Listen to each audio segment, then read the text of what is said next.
Ayan mga tol, Kenneth Lober panalo agad sa round 1 kontra Keita Kurihara. Katatapos lang po ang laban sa Japan mga tol. Hindi na pinatagal ni Kenneth Lober. Dahil round 1 pa lang talagang nakipagsabayan din itong Hapon. Akala niya siguro kayang-kaya niya yung lakas ni Kenneth Lober. Nagkakamali yung Hapon dito mga tol kasi malakas talaga si Lober. May panggulat yung lakas niya. Nung mini-mitch ko nga yan mga tol, sumasakit sa braso ko kasi malakas yung snap ng suntok. Magkaiba kasi yung lakas na mabigat saka yung lakas ng snap. Kaya round 1 pa lang mga tol, nakatikim na itong si Keita Kurihara. Nakatikim agad ng unang knockdown dahil nakipagsabayan siya kay Kenneth Lober. Nakabangon pa naman itong si Keita Kurihara. Pero hindi na tinigilan ni Lober, may pang finishing. Dahil sa bilis ni Kenneth Lober at gustong tapusin, na knockdown ulit itong si Keita Kurihara. Kaya 2 beses bumagsak. Pero matibay si Keita Kurihara, bumangon ulit. Sa kanyang pagbangon, hindi na tinigilan ni Kenneth Lober. Talagang kinorner na. Hanggang naawa na lang yung Japanese na referee. Tinigil na ang laban. Kaya panalo si Kenneth Lober via knockout sa round 1. Ang kagandahan kasi sa galawan ni Lober mga tol, meron siyang fake yung akala mo susugod pero hindi pala. Kumbaga bubomba muna. Tapos bibiglain ka.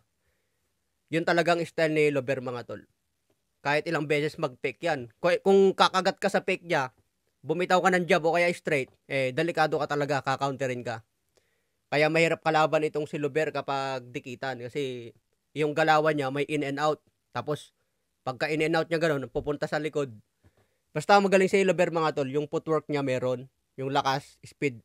Kaya kung magtuloy-tuloy pa ang panalo ni Lober mga tol, magiging number 1 ito sa bantamweight division. Magiging number 1 challenger. Sa ngayon may kartada na siya na 14 wins at walang talo.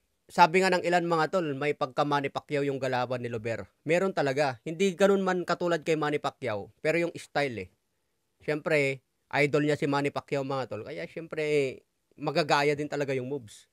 Ang gusto ko sa galawan ni Lober, yung footwork niya. Tapos mabilis. Hindi lang bilis, may lakas din yung kanyang kamao.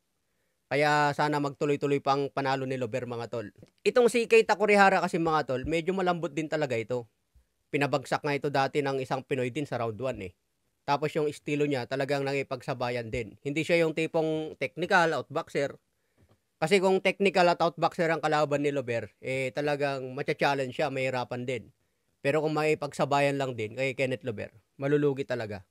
Kaya sana mabigyan pa ulit ng laban si Lober sa Japan. Baga experience mga tol, para mas lalo lumakas at gagaling palalo.